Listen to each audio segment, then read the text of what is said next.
Hey, what's up, everybody? What's up, CEO gang? Hey, look, we reacting to a family that was found trapped inside a secret room for 9 years.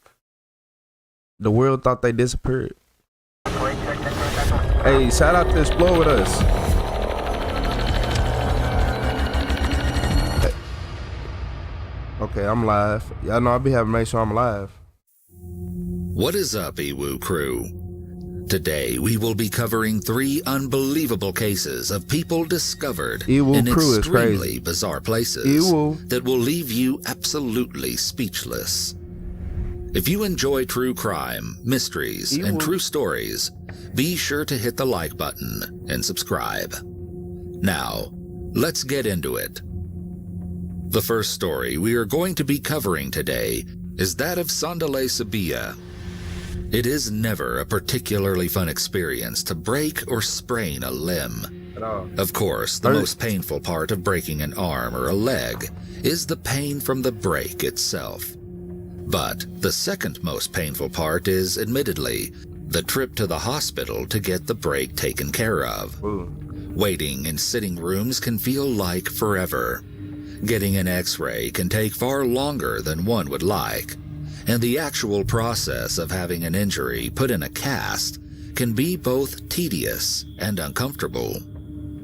These were likely the thoughts that Sandale Sabia was having on May 10th, 2019, when he accidentally hurt his right leg and realized that a trip to the hospital was in order.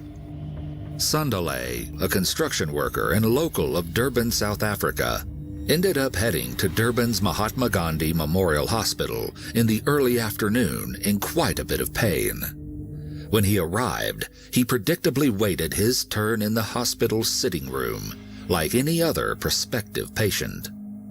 After what felt like an excessive waiting period, Sandale was finally seen by a doctor and ultimately taken in for an X-ray. His X-ray came back showing that he had a broken femur and that he would definitely need further medical treatment. At the time, the staff at Mahatma Gandhi Memorial Hospital had instructed Sandale to stay overnight for a few days until he could be properly treated. In fact, Sandale was set to be transferred to another nearby facility, Addington Hospital, to see a proper orthopedic doctor for his cast application. That is, if he made it that long. When the time came for Sandale's transfer, hospital staff approached the injured man's room with his paperwork in tow. But when they entered, Sandale Sabia was nowhere to be found. Hospital staff immediately set out in search across the facility for Sandale, assuming that he could not have gotten very far with a severely injured leg. After checking on every floor of the building and looking into every other patient's room, the staff was dumbfounded at the notion that Sandale seemed to have vanished into thin air. But how could a man with a very obviously broken leg have made it all the way out of a secure hospital building? Sandale's disappearance appeared to make no sense to anyone working in Mahatma Gandhi Memorial. So staff were quick to report the man officially missing to local authorities. The South African Police Department opened a missing persons case immediately for Sandale, and authorities across Durban set out on a small-scale search for him. Unfortunately, despite search efforts, not a single person could locate any sign of Sandale. A variety of theories arose surrounding Sandale's mysterious disappearance, but none sounded feasible, and no one had any information to work with to determine why Sandale would have gone missing in the first place. Back at the Mahatma Gandhi Memorial Hospital, staff could not help but be incredibly concerned for Sandale's well-being. They were meant to help treat his right femur, and he somehow managed to disappear right under their noses. And perhaps that is exactly where they should have checked. Ultimately, it was the smell that gave it away. According to KZN Health MEC Nomagugu Simelani Zulu, on May 24, 2019, just 10 days after Sandale had originally come into the hospital, something was terribly wrong. What was it? Nomagugu stated, quote, "An unbearable stench intensified at the hospital, and eventually it led to the storeroom where fluid dropping from the ceiling provided the telltale signs that something was amiss." Ew. As the stench began to spread throughout the entirety of the hospital building, hospital staff decided to investigate its source themselves. What they found completely shocked them. When hospital staff finally stumbled upon the storeroom that the horrid smell was emanating from, they cautiously pushed up against the ceiling tiles. When they lifted their flashlights into the space to have a look around, they came face to face with a decomposing body, the body of Sundale Sabia. When the Mahatma Gandhi Memorial Hospital staff reported the discovered body to local police and positively identified him as the man who had mysteriously disappeared from the hospital almost 2 weeks before, questions arose surrounding the context of Sundale's death. Sundale, despite his broken femur, was an incredibly healthy 53-year-old man who was more than capable of taking care of himself.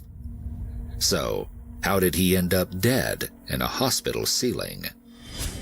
The hospital itself assured local citizens and police personnel that their facility had impeccably tight security measures in place, with security guards in every unit of the hospital grounds. In fact, they even asserted that the only way runaway patients would be able to slip past security within the hospital grounds is if they were to change into civilian clothing during the busiest parts of the hospital's visiting hours. And yet, Sandale was found decomposing inside the ceiling of a room only accessible to hospital staff. When the investigation into Sandale's disappearance and subsequent death began, many officials believed that Sandale had actually been one of the hospital's mentally ill patients.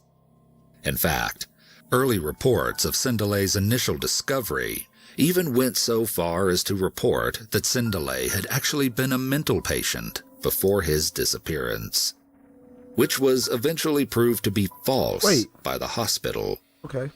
Throughout the investigation, officials were adamant that they would take the strongest possible action should anyone be found guilty of any form of wrongdoing. Despite this, Sandale's death still remains a mystery.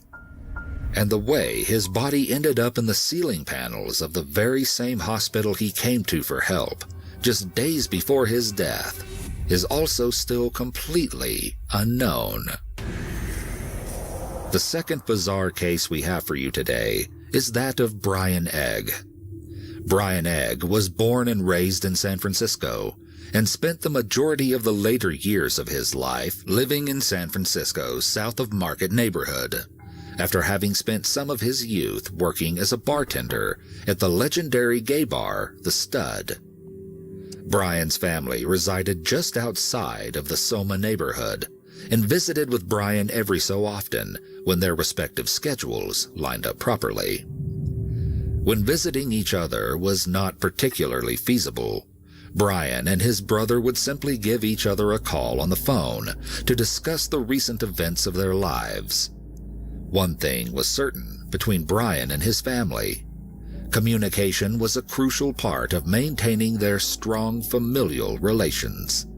In late May or early June of 2018, Brian hadn't had much time to speak with his family, as it seemed as though everyone's lives were pointing in different directions. In response, Brian decided to help out his community more frequently during his own free time. Brian was known to clean up some of the alleyways in his Soma neighborhood whenever he had the chance, and he was actually seen doing so over one particular weekend. Thank you, Mr. Console After Player. he had finished picking up trash check out in my his other YouTube neighborhood, channel, Retro the he had Supervillain. apparently gone back into his house, according to his neighbors. And that was the last time anyone ever saw Brian Egg alive. In late June or early July of the same year, just around a month after Brian's neighbors had reportedly seen the 65-year-old man tidying up the neighborhood, Brian's brother Devin tried to call Brian in order to catch up on their recent life events. When Devin called Brian's home phone number, however, he was met with an answering machine requesting he leave a message. There were two things strikingly wrong about the answering machine picking up Devin's call. One, Brian almost always answered his phone and had never used an answering machine in his life. And two, the voice on the machine was most definitely not that of his brother's. Devin checked the number he had dialed to confirm that he had, in fact, called the correct number. After noting that it belonged to his brother's phone, Devin attempted to call once more. This time, Devin was not met with the sound of an answering machine. This time, someone picked up. According to Devin, a man who gave his name as Nate allegedly answered Brian's phone and asked whom he was speaking to.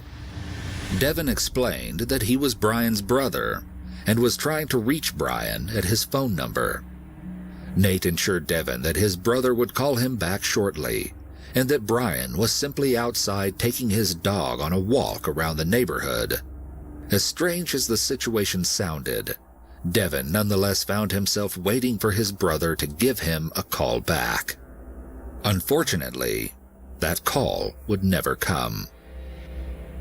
Devin was not entirely worried about his brother's odd behavior, as it was possible that Brian was simply busy or had made new friends who he hadn't met. But by late July of 2018, it became evident to Brian's neighbors that the man seemed to be missing. You see, Brian was one of the few members of the Soma neighborhood who was familiar with almost everyone else. When multiple neighbors realized that they had not seen Brian for quite some time, word started to spread fast, and a variety of people became extremely worried for the man's well-being. Police received multiple calls from Brian's neighbors stating their concern regarding the fact that Brian may have been missing or seriously injured inside his home. Officers decided to take the time to check out Brian's home and see if the man was in need of some assistance. However, every time the police came by, Brian was nowhere to be found. More so than that, no one ever answered the door. I went over there and kicked For it in one myself. reason or another, police determined that Brian must have gone out of town without letting any of his neighbors know. Because of these assumptions, the police appeared not too concerned about Brian's apparent disappearance. The residents of the Soma neighborhood, however, felt far differently. One of Brian's longtime neighbors, Scott Free, decided to take to social media to spread word of Brian's possible disappearance, as he and his other neighbors were concerned that the police were not taking their claims seriously. After Scott's posts about Brian started to circulate, many other neighbors who knew Brian added fuel to the fire by stating that they were also worried about the man. Collectively, the neighborhood came to an agreement and vowed to keep an eye on Brian's home and stay on the lookout for any suspicious activity, or, ultimately, any sign of Brian. With all eyes on Brian's home, it was only a matter of time before his Soma neighborhood noticed something particularly out of place. Neighbors claimed to see two strangers to the neighborhood frequently coming and going from Brian's home. No one in the neighborhood had ever seen the two young men before, but they were positive that Brian had no relation to them whatsoever. The residents of Soma found themselves once again trying to convince local San Francisco police to look into Brian's disappearance. Though their efforts alone seemed to be rather unsuccessful, Brian's sister also became concerned about the fact that no one in their family had heard from Brian in months. So, after multiple calls from both Soma neighbors and Brian's own family, a few officers decided to stop by Brian's house once more on August 4th. When police knocked on the front door, they were once again met with silence. According to Brian's neighbors, The two men they had seen appeared to be homeless and seemed to be living inside of Brian's house for quite some time, which partially explained the fact that no one in the neighborhood had seen Brian recently. Though the two strangers had not answered the door nor spoke to police, neighbors saw a significant difference in the state of Brian's home after the officers' third attempt at checking in. Just hours after police left Brian's home, neighbors claimed they watched an obscene amount of soap suds leak out from under the door. In addition to the soap, neighbors said that when they approached Brian's house, they could smell the strong scent of bleach. After the end of what they claim appeared to be an extremely deep home cleaning session, the strangers from Brian's house were even reportedly seen painting over a section of the front of the home, including part of the front door, as if to cover something up. On August 7th, Brian's sister officially reported Brian missing, and by August 14th, the Soma residents ended up calling police yet again after reportedly seeing a private crime scene cleanup company parked outside of Brian's home for an extended period of time. This time, police responded to the neighbors' claims right away and dispatched a variety of officers to Brian's house. There, officers were able to arrest one of the two strangers who the police report stated had been cohabitating in Brian's home for nearly 2 months. The police report stated that the man was 52-year-old Robert McCaffrey, who Brian's neighbors said had at least $1,000 in cash on hand that they alleged he was going to use to pay the crime scene cleanup company. Just 2 days later, police were able to locate who they said was the other alleged person of interest in Brian's disappearance, 39-year-old Lance Silva, and subsequently arrested him in a nearby residential hotel. Upon both men being arrested and interviewed, police charged both men with ID theft and financial crimes, as it was alleged that Robert and Lance had used Brian's credit cards to possibly purchase a car. One thing that was still unclear to investigators at the time was Brian's whereabouts. That's what I'm wondering.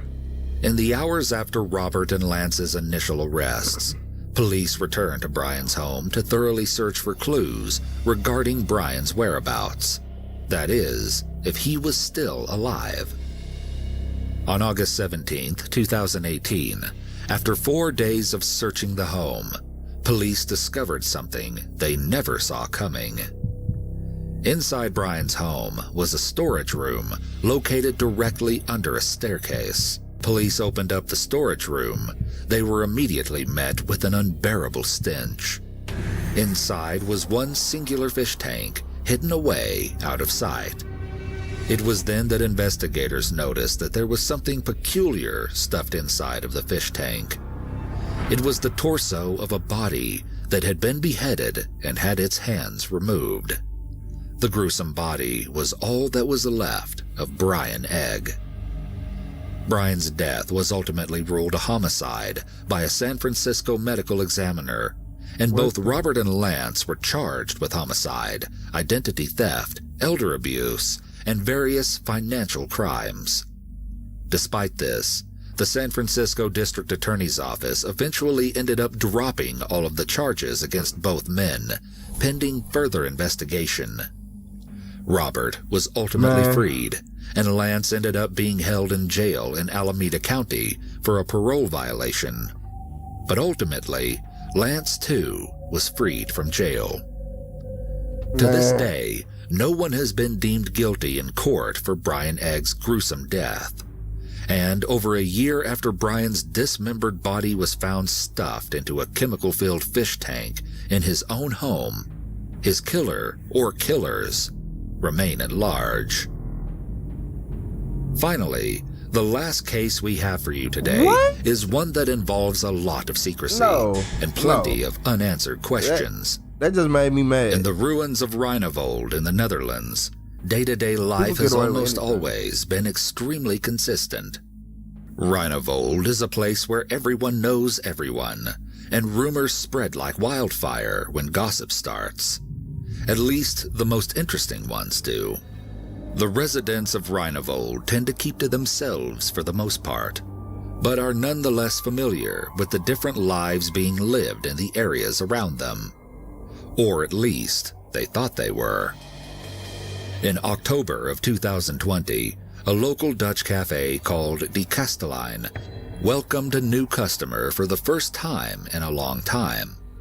As Rheinavold was a primarily rural farm town, cafes like De Kastelein did not often see the likes of tourists, and when they did, the tourists did not act as strange as the young man who had come to visit on that fateful day in early October. The cafe staff described the man as rather scrawny and said that he seemed almost incapable of making and keeping eye contact with anyone he spoke with.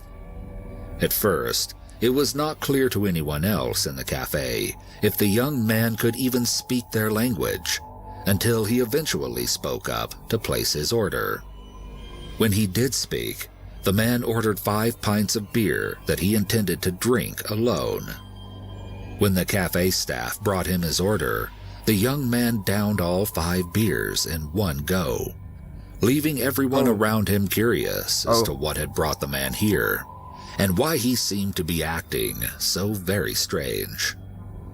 The cafe closed shortly after the run-in with the thirsty young man, and the cafe staff assumed they would never see him again. However, the very next evening, the young man came back to the same cafe, acting just as strange as he had the night before. The staff eyed the young man closely, as it appeared that there was something he desperately wanted to say, though he remained silent. Until, finally, he cracked. The cafe staff continued striking up conversations with the young man, as there was something so peculiar about the way he acted.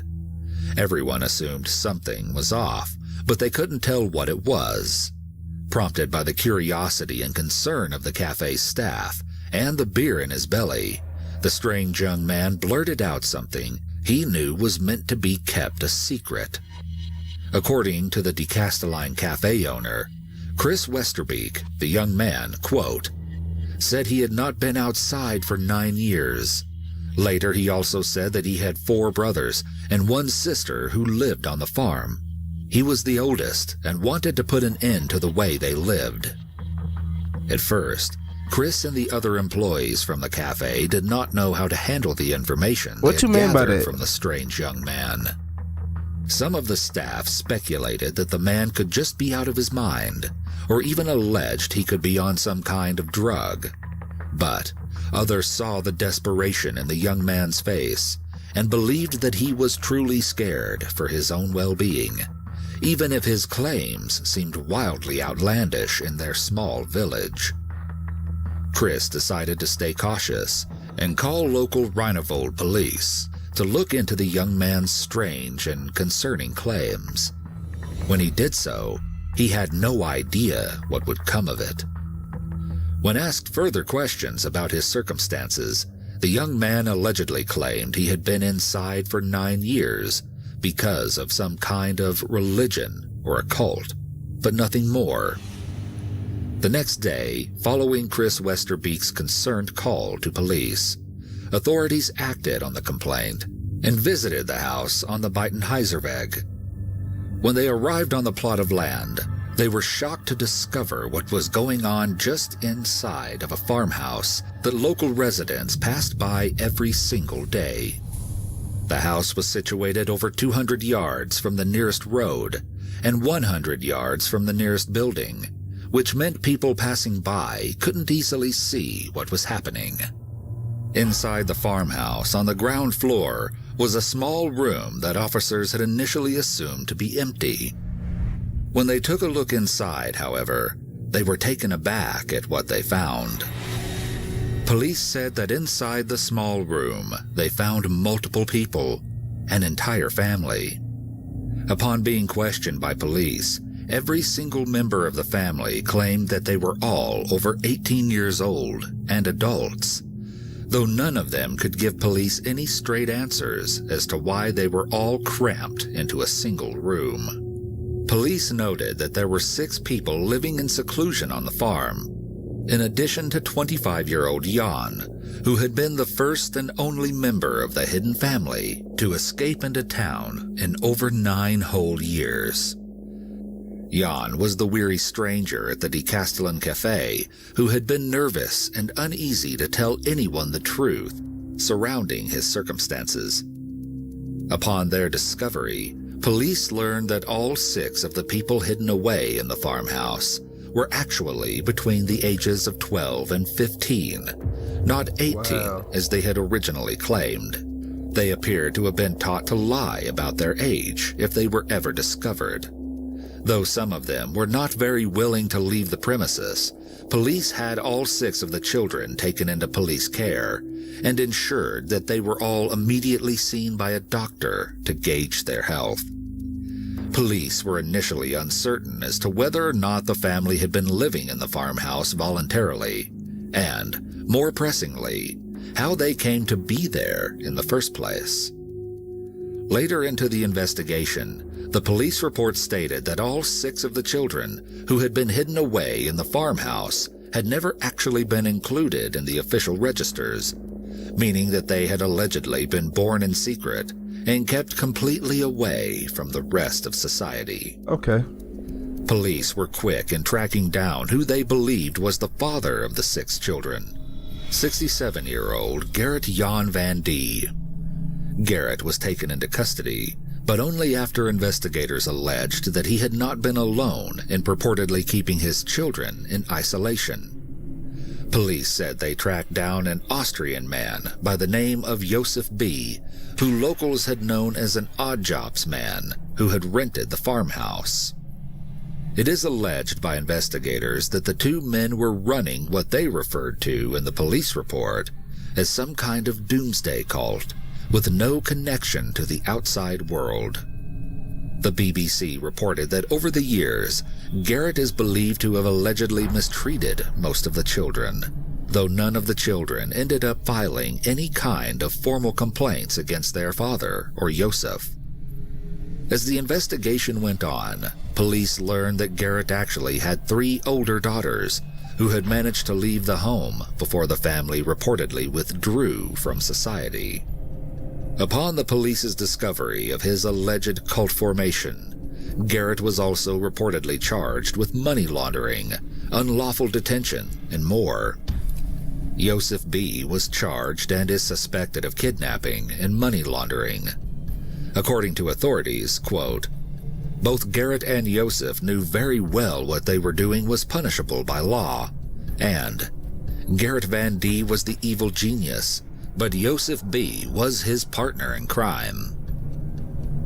During the trial, it was revealed that investigators claimed to have found evidence that the children were mistreated while at the farm. The prosecution alleged that the children were required to pray for weeks at a time, and on occasion were reportedly only given water to drink and nothing to eat. At trial, many of the children stated that they had been purportedly physically punished by Gerrit in various ways, which they described as being hit with sticks to being forced to sit in ice baths until they lost consciousness. The prosecution also reported that the children were allegedly punished in order to drive out bad spirits, or when Gerrit believed that they had been unclean. Police said that they found evidence of such claims also reported in Gerrit's own diary entries, which were obtained during the investigation. The investigation into the strange circumstances surrounding the family's isolation is still underway to this day. Both Joseph and Gerrit remain in police custody, while investigators attempt to have a better understanding of what exactly took place at the farm over the course of the last 9 years. In the meantime, Jan and the children are currently adjusting to the outside world, one step at a time. I ain't gonna lie, that's crazy. Every single one of these stories just... I don't like the fact that the one dude's cut that man body up. He got caught. Look, they got caught at the house with a crime scene cleanup crew. why it's a dead body in a closet inside of a fish tank, well, a torso, and y'all don't get charged for that. Police like, oh, we don't know who did it. That one right there made me mad. That was the highlight for me, and my mind was stuck on that for the longest. And what kind of cult? What is this? A cult? This man, they were doing a lot of stuff down there. I don't like, nah. This just goes to show, even in this day and age right now, that anything is possible. You still got people, they said them kids weren't even 18. So that mean they was born down there. They said they was born off the grid, basically. They was born off the grid, like at home, on a farm birth, never went to the hospital, never got their shots, none of that. Man. Ain't gonna lie, that made me mad, cause I feel like they should have got charged for that homicide. Cause how y'all do that? How do that look? Do that make sense? I ain't the only one, man. But look, I'm finna get up out of here, man.